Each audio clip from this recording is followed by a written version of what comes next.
Hi, everyone. Welcome to Radiant Living, Inspiring Humanity to Thrive. I'm your host, Marisa B. And today I'd like to welcome someone who has been in the health, quantum physics, metaphysics, and wellness industry for over 40 years. An accomplished author, speaker, teacher, TV host, expert in equilibrium and intuition. Today I'd like to welcome self-empowerment and intuition specialist, coach, Judy Kim Martene. Judy Kim Lightworker Martene. Hi, Judy Kim. Thank you so much for coming today. Oh, thanks so much, Marissa. I was excited about this because I feel that the more people are able to tell their story or to tell their services and help others, the more our community keeps growing and growing.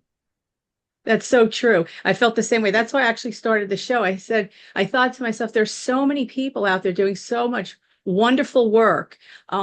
We really want humanity to thrive, and we want to make that connection. We want to start that community. So I've been doing Yeah. this probably about a year and a half now. I've met wonderful people and people who are giving of their time, their energy, their expertise. I would like to ask you a little bit about how you started. I mean, you're an expert really in this field. I mean, you've been author, teacher, television, radio, everything. How did you get started in this? Yeah, well, I think we need to go back to why I probably got started in it because I've lived a very horrendous life, very torturous, abusive, sickness, poverty, abandonment, rape, you name it.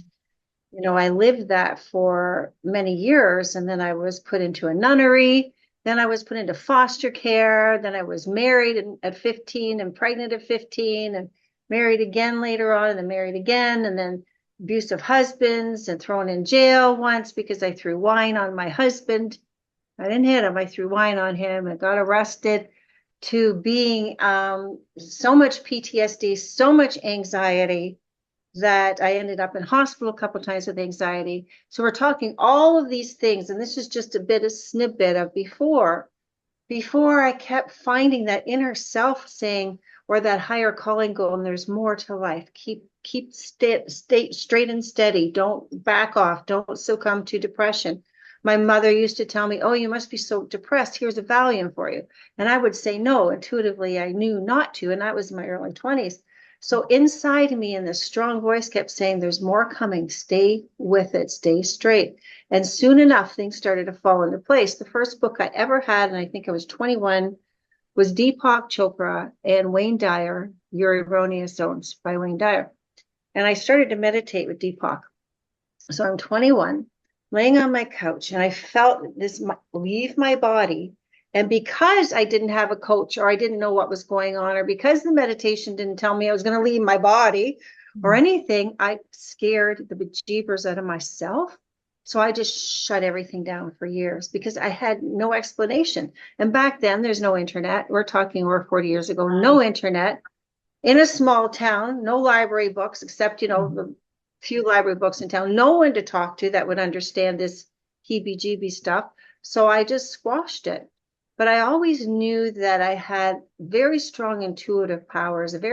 My mother used to say, Judy, you were way ahead of your time, which I didn't understand what that meant. So that started me on a quest to start to find out who I was. And 3 marriages later, and all of these things happening in between, and businesses started. And I was an entrepreneur at 15, selling Avon. And then I became this then what we call a media person, inviting people to the town hall and having speakers in and providing babysitters for mothers. Here I am, 19, doing this. So I've always been about service to the community and making sure people's needs were met as best as I could do that. And I raised 5 kids on my own. The last 2 were twins. I had 2 in public school, 1 in diapers, and I had twins.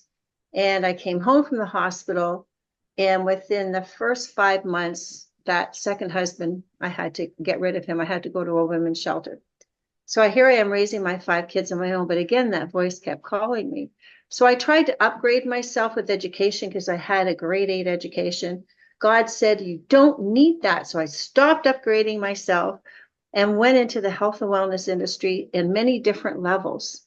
And the levels where, herbology for a while, and then into the wellness part of all the different types of healing that are out there. Then I got into religion. And I say religion, instead of Christianity or knowing God, because I didn't know the difference. So I kept going to different churches because I kept hearing a higher calling. And each church had signs and wonders.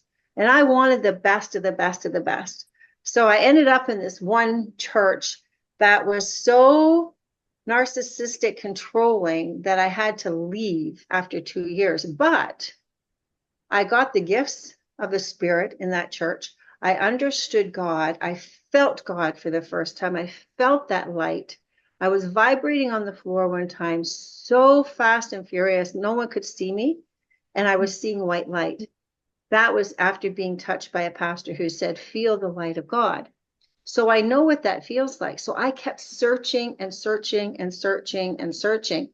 And then it brought it to me about, how old was I? 42. I decided to start an alternative health and wellness center. So I got at least a great big building, made it into offices, and started to hire in about 17 part-time spiritual practitioners of different modalities. And from there, I just started learning more and more and more. I did some education. I was going for my PhD in quantum physics and metaphysics, and Spirit said to me, stop studying. You don't need any of that. You just need to ask when you need to ask. You don't need the doctorate degree to do what you need to do. So there's so many more stories in there that sort of help shape me to where I am now, and to help form who I am at the core level. And never before in my life have I been more secure in who I am, even though the world seems to go to hell in a handbasket, so to speak, around us, which to me it isn't. To that dimension or that frequency out there, yes, everything's being destroyed, but those of us that understand, we know that in order for birth, there has to be a deconstruction. So all of that brings me to being able to help people around the world for years now. And there's 3 tenets that I teach by. And the 3 tenets, once you incorporate them in your life, once you facilitate them and live them and find out, you've got the world by the tail, so to speak. So the number 1 tenet is, I help you remember who you are at core level, beyond your earth suit. To help you remember who you are at core level. And then the second is recognizing your passion, your gifts, your purpose for being here on the planet now. You know, not 5 years ago or 1 year ago, but now. What's your purpose here now? And then the third thing is your connection to your higher power, your God source, your intuition, whatever you want to call it. And when you have your passion, your purpose for knowing what you need to do on this planet now, when you're connected to God, you can hear what you need to do, sense what you need to do. And when you remember that you're more than just the earth suit here, you've got it made. You've got everything you need to thrive in all areas of your life. And then, of course, I bring in the equilibrium part about balancing everything out, because when you start to equilibrate your emotions, then there's no charge anymore. That PTSD, that anxiety, that worry, that stress, everything just evens out. It's not there. You're not triggered anymore. So I say all of that quickly into a synopsis because there's just so much we could talk about. Yes, and there's exactly. so much I could share with people to help them, you know. So there's my brief scenario, Marissa. I mean, and thank you, because I mean, for example, you were a TV host and on more than one program. Can you explain a little bit about that? I mean, you've been in this industry and helping people for many years. Yeah, since I was 20, I felt the need to help. When I started, it was called Women's Morning Out. And I co-designed it with someone because they were older and they had access to things at 19. With my low self-esteem, I didn't. And I would bring guest speakers in from the local TV radio show in another city. And I would provide refreshments and babysitting for mothers that were stay-at-home mothers with their kids that needed not only the socialization, but just information and connection. So that was at 19 that I started doing that. And then I was the Easter bunny of the town. So I was the biggest, show that on Easter, because I dress up as an Easter bunny. I would carry a camera around and film certain events. So that was the beginning of knowing that I had many gifts. And one day, so let's talk about the kindness effect. And one day I was sitting in my chiropractic office and the news came on the radio. And the news was just crappy news. So I said to the assistant, I said, can you turn that off? And she goes, oh, no problem. Turn that news off. And all of a sudden I hear Spirit say, you are to start a TV show. Call Rogers TV and tell them you're going to start a show about kindness and the good news channel. So I get home, I call them. They said to come in on Monday or Tuesday, whatever day it was. I went in and I had a concept of how I wanted to do a show. And they said, fine, let's get it started. And what we're going to do is you do the documentaries and we're going to air them. So Judy had no idea how to edit, no idea. But I started. I spent that summer on YouTube. Thank God for YouTube, right, Marissa, for learning things. Yes. I spent the summer on YouTube learning how to direct and edit to be worthy for TV. And I decided to call it the kindness effect. And I spelled the word effect with the A for affect and with the E for effect. So it was the kindness, A, E, effect, the effect and effect. And I came up with the logo and the colors like in a split second, because remember, this wasn't me doing this. This was guided inspiration for the name, the colors, the whole concept of the idea. And I did an intro and an outro, and that was done in an hour. That was no problem at all with the music and everything. And then the interview started, and I went out and I would do interviews. And then I would come back and edit them. I did 6 shows. And Rogers was editing. Rogers was putting them on air without editing them, because I edited them. And then another TV platform called 5D TV. She has a platform like a Netflix platform. She wanted them, so they went there. And then they have their own website. And then one day the producer says to me, he says, okay, so let's get you in studio now to become a TV talk show host, where we just go in, you bring the guests in, we tape it, you're out. No edits. So know your shit, right? Like you're going in, we're taping, I'm ending the tape, you're out of there. There's no time to say, oh, pause, or can you edit that?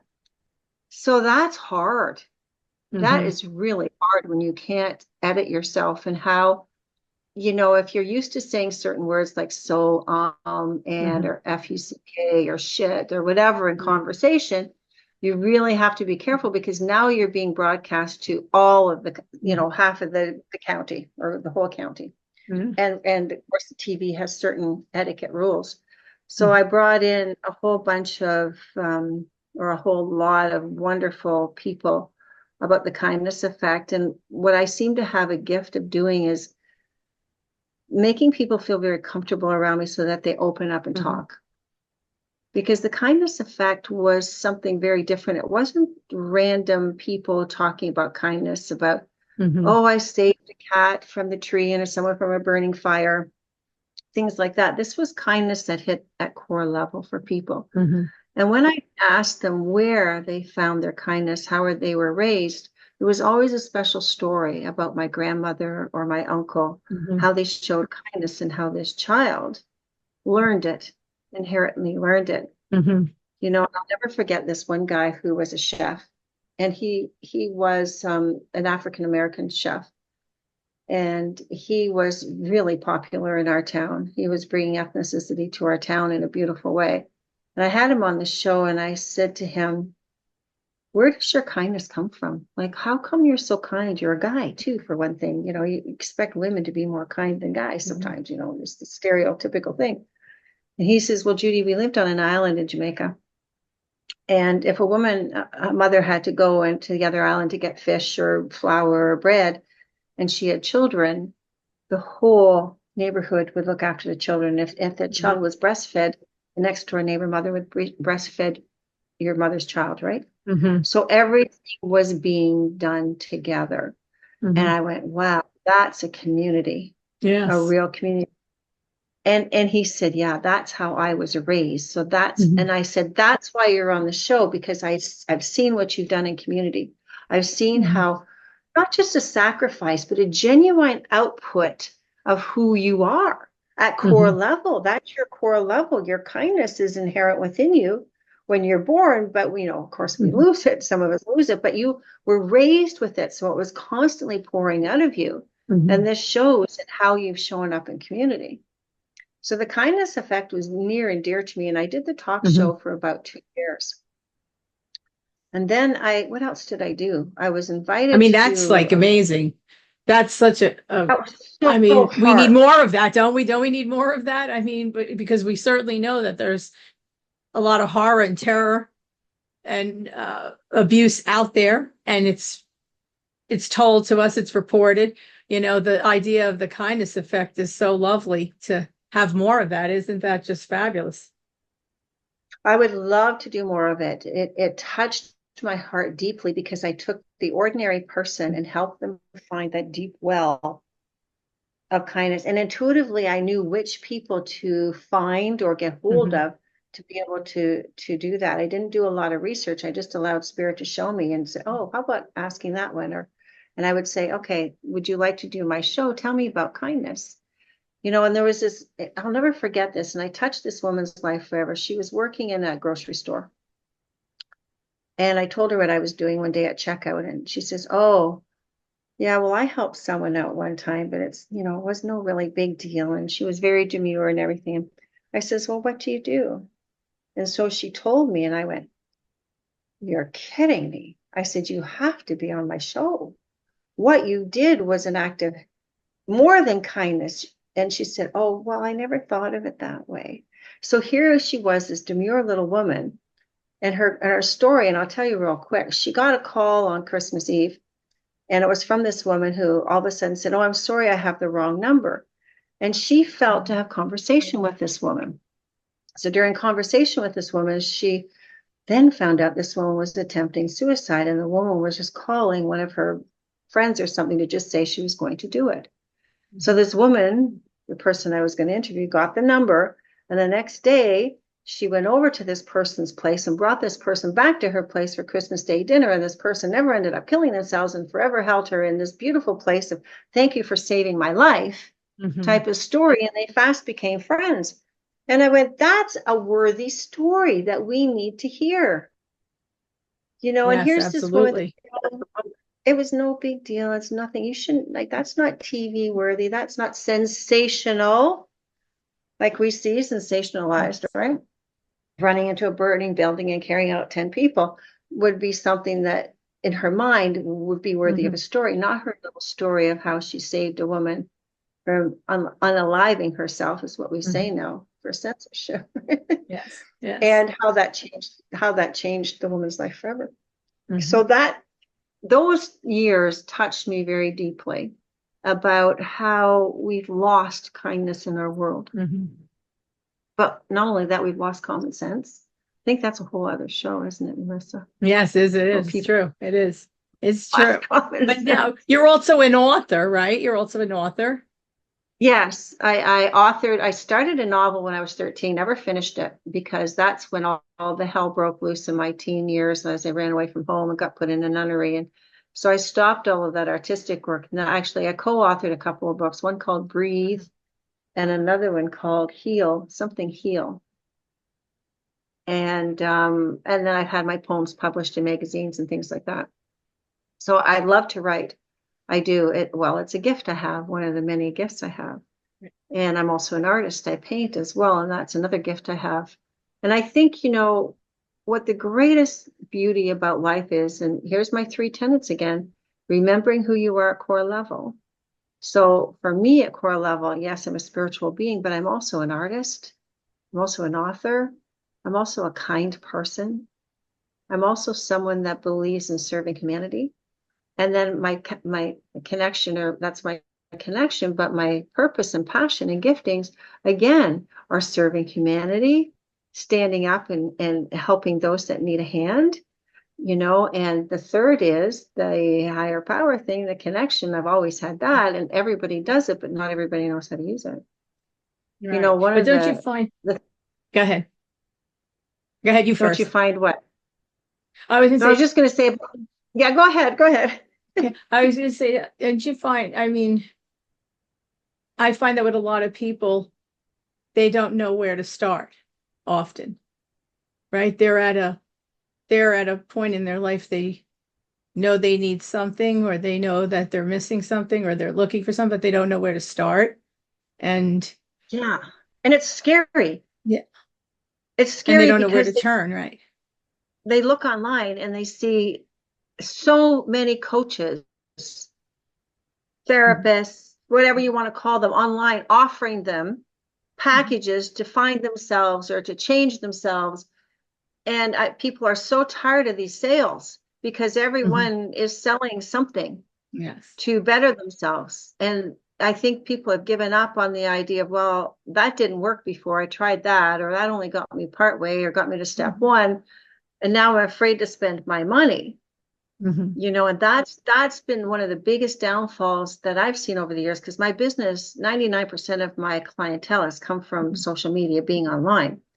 And one of the biggest downfalls is that people aren't trusting people too much anymore because Mhm. of the amount of people copying people's programs, Mhm. people being very charismatic, you know the word I'm trying to say, on video. Mhm. So they're putting people in to spend their money. Right. And people are scared now. And not only that, Mhm. every issue you've ever had is your self-esteem, your No, self-worthiness. that's the name of the game. That's actually that to me is very important. That's what I deal with. I mean, I'm actually a therapist, but it's self-esteem, and you have to know that you're worthy and you're worth it and you matter. But you And don't know. without that, right? But people don't, but you have to know, You but they don't know. don't. And that's a problem. Yeah. Well, that's where equilibration comes in. Where what I deal with my clients, when we equilibrate it, all that stuff goes away, Hmm. because every issue you had, every issue you will have, and every issue you have is all based on your self-worth, your self-esteem. Hmm. And That's all of right. that can be eliminated very easy. Hmm. And it's not through programs, and it's not through courses, and it's not through take 3 steps and you're done. Very Hmm. simply, equilibration, harmonizing, neutralization, as they call it. So, and that's the thing that I've learned over the years, because I did it sort of the longer journey way. Hmm. The deep shadow work, the this, the that. I did some energy work back 15 years ago, and Spirit told me to stop, because I said, oh, maybe this is 15 years ago, maybe I should take Reiki or something. And Spirit said, no, you've already laid hands on people in the church and they healed them. Hmm. You've got power right there. You don't need Reiki, just use your power. And so I started to not believe that back then. It took me many years to believe that I have the power to do what I need to do when I need to do it. And that's abundance. Abundance is the ability to do what you need to do when you need to do it. And we all have it, but we don't believe it. And it Right. took me years and years to believe in myself, Hmm. to be worthy. And I still have issues because of the horrendous life that I lived. I still have some issues, but I get over them pretty fast. I have triggers. Hmm. I have a drug addicted son that I have to look after. He's like it's not dis he's not disabled, but I call him disabled, even though he's 40. And that's rough on me every day. So every day I have to Hmm. equilibrate emotions, boundaries within myself. So every day I do the work that Hmm. I expect my clients to work at. And one of the things I learned when I was in the women's shelter twice was how many abusive women that have been through abuse that are out there. Hmm. So I sat on their board of directors. And then after I sat on their board of directors, I became their fundraiser. And then I became a worker at the shelter. And then years later, 15, 20 years later, I became the chairman of the board for a youth shelter. Hmm. So when I sat on committees with the judges, the lawyers, the police, the frontline workers, the social workers, the Children's Aid Society, the EMTs.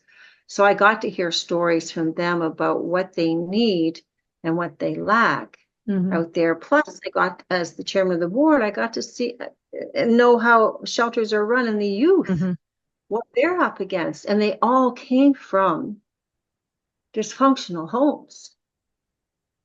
every Yes. single one of them. And dysfunction comes from low self-esteem, which is your, Mhm. your belief systems bring your low self-esteem. What you tend to believe is your low self-esteem. So Mhm. when, here's the thing, that if the world could only realize those three tenets I talked about Mhm. and put them into practice and practice your equilibration, you're home free. It's like heaven on earth. There isn't Mhm. a morning I don't get up that I'm not excited to live. And yet, Mhm. if I'm triggered by something, Mhm. worldly, sun, normal stuff, my dog or something, I immediately equilibrate it so that I don't stay in that stasis. So I don't stay in that Mhm. crisis, in that trauma, in that trigger. And that's the beauty of this. That's the beauty of being able to, as I say to my clients, there's nothing more important than that you feel good. Even if you're going through bad shit, Yes. you can feel good knowing that you're going to get through it, that you know Mhm. how to get through it. Not that you're on a high all the time. That's not what I'm saying. But when you feel some stuff and triggers, you have the process to move through it Mhm. to get to the other side. So Yes. that makes me feel good knowing I have the process, or knowing Well, I if think I'm it's the grieving appropriate about. tools, right? The appropriate tools. Yeah. I mean, I And come we from a haven't had completely those. different, no, I mean, I come from a completely different background. I mean, I Mm. couldn't have been more blessed that really the thankful and grateful and more blessed, wonderful parents, fabulous family, wonderful husband, and just a wonderful life. And since I was young, I couldn't understand why no one else would want that, why everybody should have that. Everybody deserves that. And so for me, I had the look young, when I was younger, looking at others saying, but everybody should have this. Everybody should live like this. Everybody is worth it. Everybody matters. And I wanted to make sure that everybody knew that everybody understood that. And there are tools that many people, as we said, they were never privy to learning about those tools. And so oftentimes things that were perpetrated upon them were through no fault of their own, often coming from outside sources, and very difficult for many people to then find the strength to move forward, to carry on.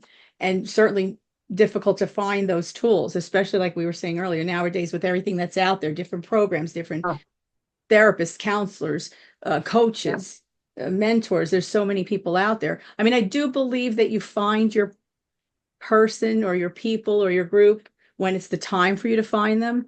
Um, Yep. and not everybody is for everybody, because everybody has a different way of presenting the tools and the techniques. But I wanted to make it my mission to make sure that everybody understands that they very well can find them, that they are out there, Absolutely. and that they have every right to find them and to use them for themselves, to live Yes. a wonderful life. And that's if they even know that they deserve it. And that's Yes. self-worth again. Yes. Especially if women have been, we'll just pick something like if women have been raped, for instance, Hmm. they feel they brought it on themselves, and it's very hard for them to move out of that place of trauma. Like I was raped a few times by my second husband, and then, when I was 14. And like I'm not triggered by that anymore because I equilibrated that, and I know that my frequency, my self-worth Hmm. was so low that I was prime target. Of course that was going to happen. It was who I was at the time.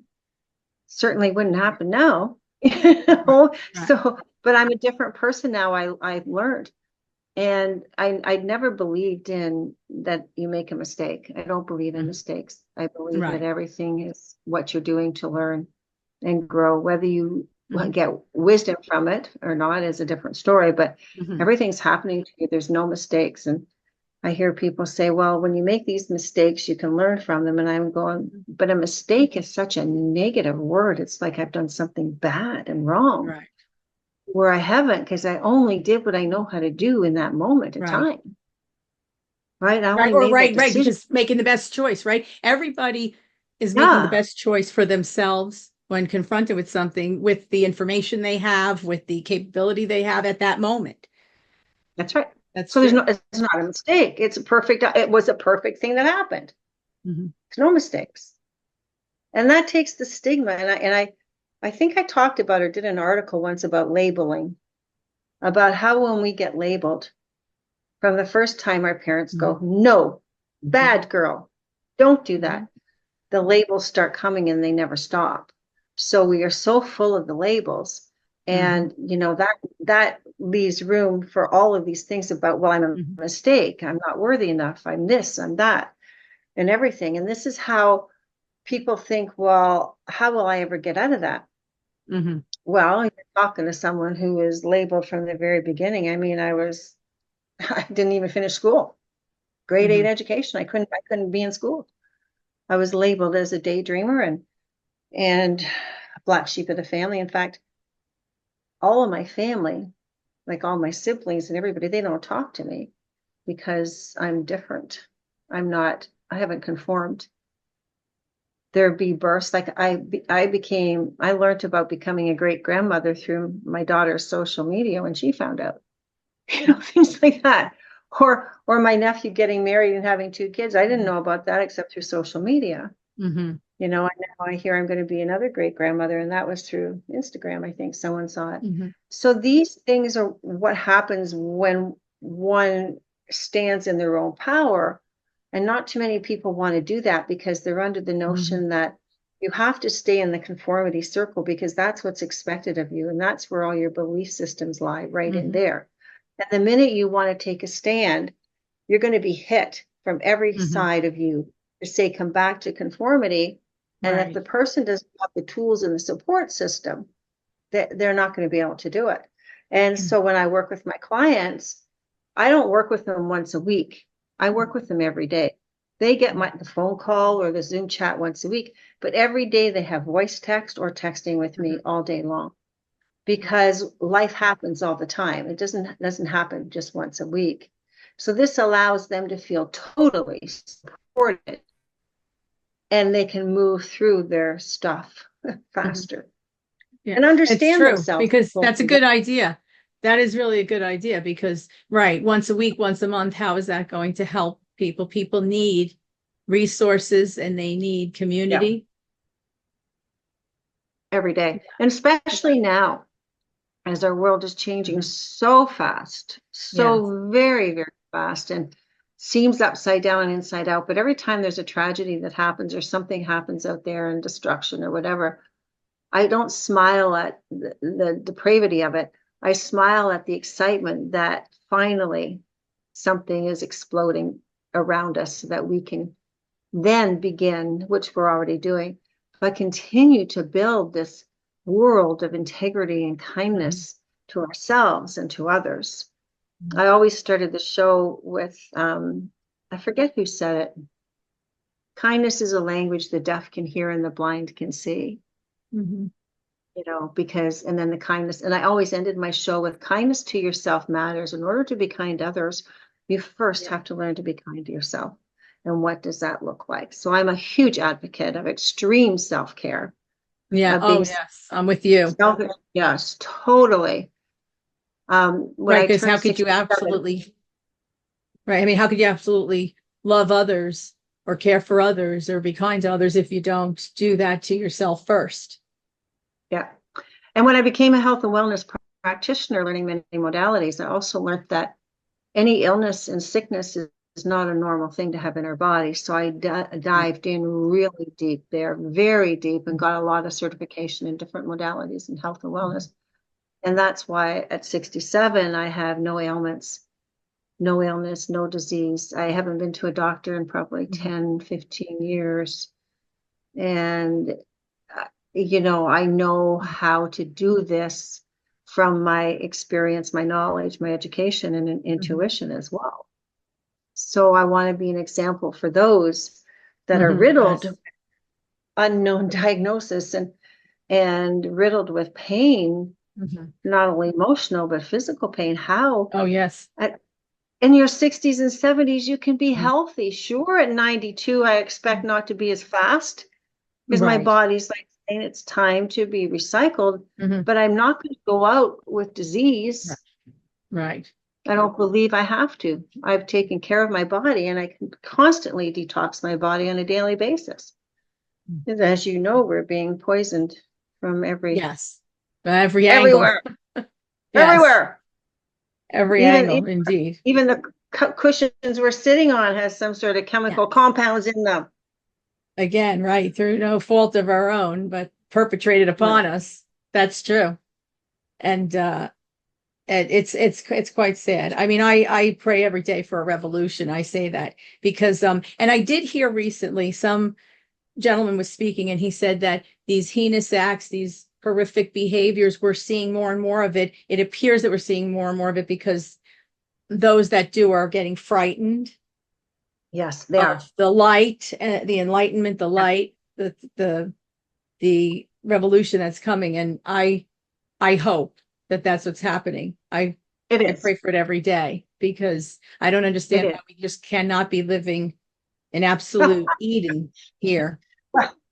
Well, this is where I say I live heaven on earth. Is it absolutely perfect? Have I got a river running through my property? No, not this property.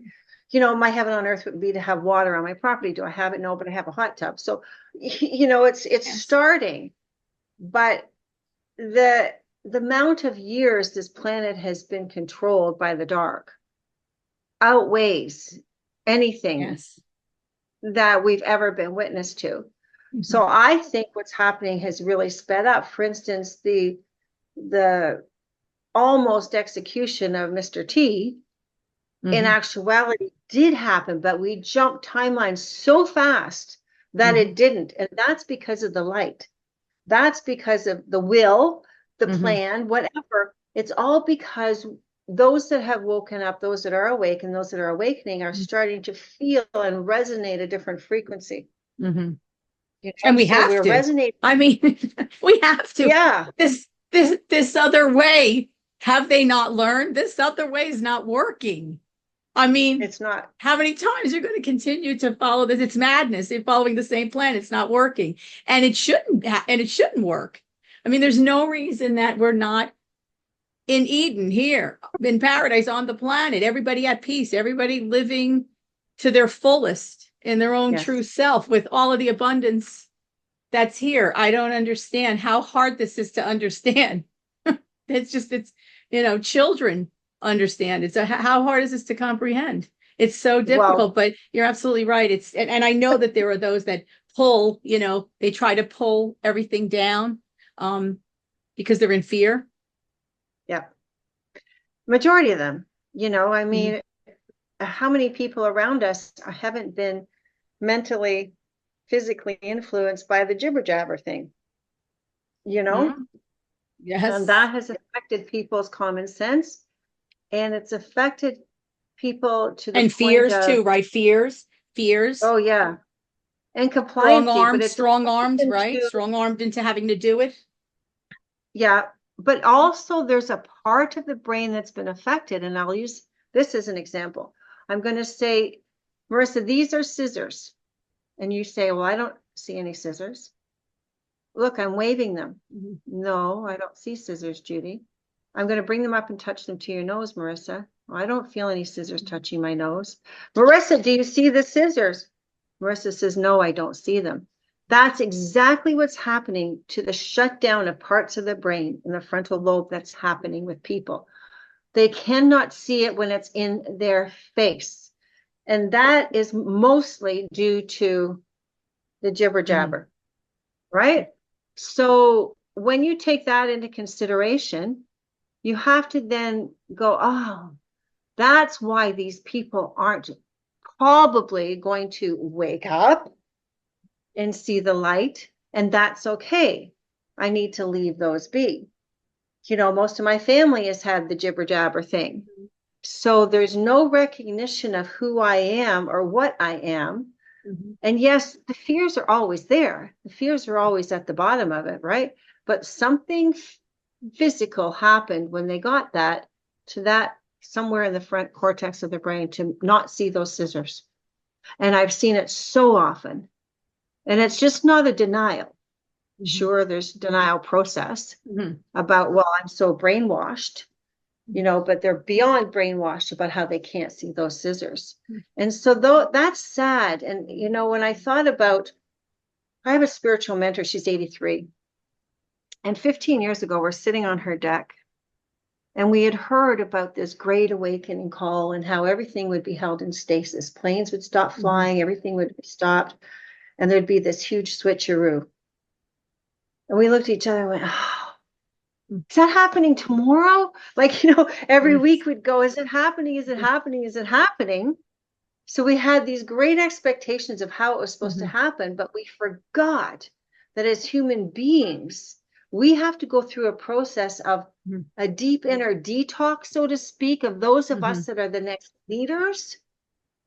Because we can't be leaders in our community if we still got a lot of crap happening within us, physically sick. Right. Number one, how can you lead when you're physically sick, when you've got aches and pains and headaches? How can you teach properly? You can't. And if your mind is full of brain fog, if you're full of toxic metals and chemtrails and poisons and pesticides and viruses, how can you even be on an equilibrium basis to know how to lead? So this whole cleanup is what's happening. And this is why it's taking so long. And people have jumped on the bandwagon about detoxing, and they're buying every kit you can think of instead of just paying attention again to their intuition to know what they need to do, because let food be thy healer, as as they say. So I think when more and more people realize that what we're going through is not a test of patience, because patience means you're tolerating something. And we don't want to tolerate anything. But if they understand that it's all happening the way it needs to happen, and that if I just focus on myself to find that heaven on earth, rather than looking outside of myself for it. Because when I find it within myself, it is now being birthed through osmosis around me. And that is called your freedom. And if well said. I can teach that, emulate that, then that's what I'm here to serve and do. Now, how can people get a hold of you? Are you on all of the social media and website? God, yeah. Website, all the social media. Although Facebook and Instagram banned me 3.5 years ago. I had 11,000 contacts through Facebook and Instagram. And I had a small group of maybe 20 people, and where we're just sharing information. Something they didn't like, they totally banned me, lost everything after. I'd been on Facebook since the beginning. So how long was that? 11 years of stuff. Yeah, quite a long. My business gone. All of my business comes from social media, through meeting people. Yes. I had to build my business over at 65 years old. I had to start building my business over. So I'm back up to where I was. LinkedIn stayed the same. Twitter. Oh, where else am I? YouTube, everywhere. Has stayed the same. So I'm back on Facebook and Instagram with my 11,000 contacts, rebuilt again. So I'm everywhere they can find me. I definitely will put everything in the description box below. I will put all of your contact information, as I'm sure that audience members are going to want to find out what you're doing. And do you have a newsletter, right? Do you have a newsletter? Yes, I have a newsletter that I send out, and some of it's really fun stuff, like healthy plants to have in your home, to how do you start the healing process, or how do you use your intuition. So it's a bit of everything for everybody. But I really would like people to know is just reach out to me and let's have a conversation. Don't be afraid that when you reach out that I'm going to swarm you with a sales page. Right, exactly. Yeah. You've got to scroll down for 5 minutes and testimonies. And that makes me crazy. Makes me crazy too. People don't have the time, I think, right? People don't have the time to see all those pages. And that time is a whole other show. But no, that's why I just want to have conversation with people, because you never know where someone's coming from. I do a few pro bonos every year with someone. I've done one from someone in Sweden. She's a scientist, biologist, and a teacher. So she has the smarts. She has incredible smarts, but grew up in a system of control, just like all of us, and has finally broken free and is just incredibly grateful to finally she's broken open. Excuse me. And I've done her pro bono pretty much for over a year, because we were starting on so many deep, dark places. So I will do that for people because it's my service, because I know what it's like to be broke and need help. I know what it's like to go to a church for food with, a twin on each hip and carrying a toddler and my two schoolers beside me carrying a bag of groceries. I know what it's like not to have your hydro on for a while. Mm-hmm. I know what that's like, and I know how blessed I was to receive the support and help. And because of the way the world is now, of everything quadrupled the price it was even a week ago, Yes. that people don't have the money. And it isn't like they're saying, I don't have it. They really don't have it. Right. Exactly. They really don't. I And, mean, and it's here's the just the way it interesting, is. you're right. And here's the interesting part I found over the past, especially 5 years, is that people that are attracted to me, they're going through a lot and they've got a lot of crap. But these are the leaders. These are the ones that have so much that have happened to them, have so much experience that they've experienced. They've got knowledge from it. Now they need the wisdom from what they've experienced to be able to put it into play. And these are our new leaders. Every single one of my clients for the past 5 years has been a leader of some sort. So this woman from Sweden, for instance, she's quitting her teaching job and she's going to do other types of teaching, homestead teaching, garden teaching, things like that. So these are the people that I think are so beneficial. And it's the ordinary person that doesn't think they're worthy that are the next leaders. It's not the one that comes to you with their Ivy League education or whatever. It's the ones that have been through a hell of a lot that still have the heart. So yeah, they can reach me anywhere. Please, just converse with me. I love talking to people. I've got the time to sit here on Zoom or pick up the phone and talk, and let's see where you're at, how I can support you. What do you And need? what's next for you? Because you've already done so much and you continue to do so much. Where do you see yourself going? What's next for you? Do you have anything planned? No, I want to start doing some vlogs and podcasts with people and have actually, yes, a membership site that's going to be affordable for people, where they can come in and see all the past videos I've done on so many different levels of things. I've done interviews with, was it 10 women on how they ditched their 9-to-5 job to follow their passions and pursue their giftings. Oh, yeah, it's a really cool series of interviews. Of course, the kindness effect will be there. An interview with a guy once who was such a drug addict on death row and how he came up and now he serves humanity. I want to start doing interviews with people, ordinary people, not the movie stars, not the Fortune 500, not the people who I've accomplished this because of my hard work, and because it's nothing to do with hard work, as we know, it has to do with following your passion. I want to do a lot of that and have it up on membership, but membership will also include me being there live like this on Zoom on a weekly basis to have conversation with you, and then have it accessible to the members. Have, all the recipes, have the hints, the tips, my life, how I'm living at 67. How do I do this? How do I handle triggers? Everything they need in one space. So that's my project. that's I'm the next working one. with someone. Yes, I've been working with a friend of mine for the past year on equilibration.com. We've got one course out together. We're doing more courses. He works with people like Dr. D. Martene. He knows Wayne Dyer's son, R.F. Kennedy, things like that. He's that person who's had years of experience like I have. And he knows about, he trademarked equilibration.com. Equilibration. So we are working together to provide this for everybody, because when you equilibrate, when you do the 3 tenets that I say, is remembering who you are at core level, recognizing your passion, purpose for being here, and then connection to your higher power. You equilibrate everything, then you've got heaven on earth. Then you're right, that nothing can come at you.